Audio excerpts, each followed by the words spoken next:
Hey, so we just saw The Substance, and I think it's probably like in my top three, one of my top three favorite films of the year so far.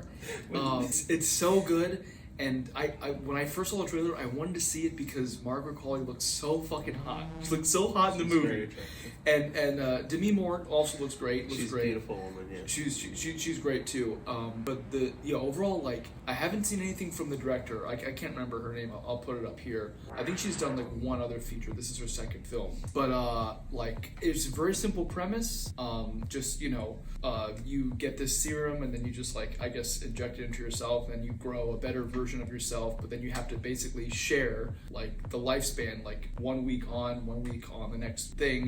So it's like you basically have to just like switch back and forth. And of course, like, she kind of takes advantage of her younger self and uses it longer than she's allowed to. Like her younger self. It's like Or I guess a like better version, yeah. It's like a younger and like hotter version, I guess. Of Sure, herself. yeah. But overall, just great. Like, the editing and the cinematography is so good. Yeah, even like the body horror too. Like, I was like getting so grossed out. Like, some of the shots, it was like just like because it seemed like most of it was like practical, if not like. It was all so good. It was like I was definitely getting like super grossed out by it. Really good, yeah. So there were a lot of references to other movies. I definitely felt like it was kind of like with the body horrors, like a Lynchian kind of like Cronenberg like reference. And then there's spoilers, but at one point she becomes a really kind of like dirty, like old mangled woman, and she was in the bathroom, and it kind of gave me this like old lady in The Shining vibes. And speaking of The Shining, like, there were a lot of like wide shots of like colorful sets and areas where she's kind of moving through, where they use a wide angle lens. And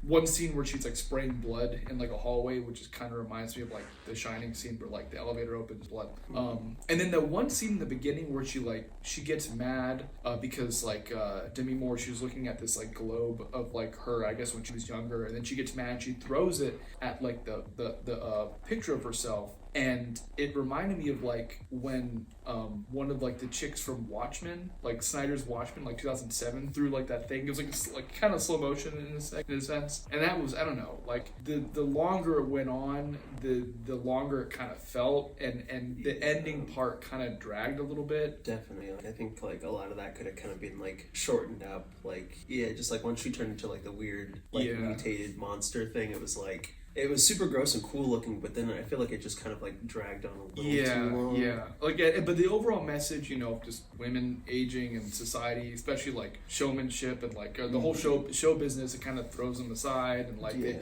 want the next newest hottest thing. I get it. Like, the message was like very clear. Because even like at first, like you get like the classic. What's the young chick's name? Margaret, like Sue. She called herself Sue. Yeah. Like you get like the real hot scenes of her dancing around. I'm like, but then very like hot. Yeah. as soon as it like cut back to like Demi Moore and she's like depressed and eating that chicken, and it cut straight back to like Sue like being hot, it was like kind of depressing. No, and that's one thing I want to give. Like, I felt like I started feeling like really bad about it. No, exactly. I want to give Demi Moore a lot of credit because like that is like I'm not a woman, but like I can imagine as a woman being older and like you've acted certain roles and now you can't really act those roles anymore. Like playing someone who's like basically doing that like for real. I mean, for real as a character is like that takes guts. Like that's impressive. That like I have a lot of respect for that because like she basically is acknowledging, I'm aging and as a younger chick in the movie, and like she's like playing the better version of me.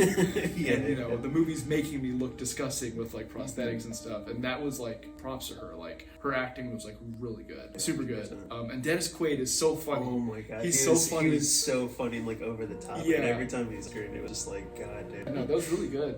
So overall, I definitely would recommend going to see it. I would probably give it like out of 10, I'd probably give it like maybe 8.9. I was gonna say 8.9 or 9. Yeah, I was gonna say, I really liked it. It was so good. Yeah. But do be prepared. It's very. Don't bring your mom. Yeah. Don't bring the kids. No. There's so much TNA, dude. Yeah, go see it by yourself at like 10 a.m. TNA, dude. Exactly. So much, and honestly, like some V too. But like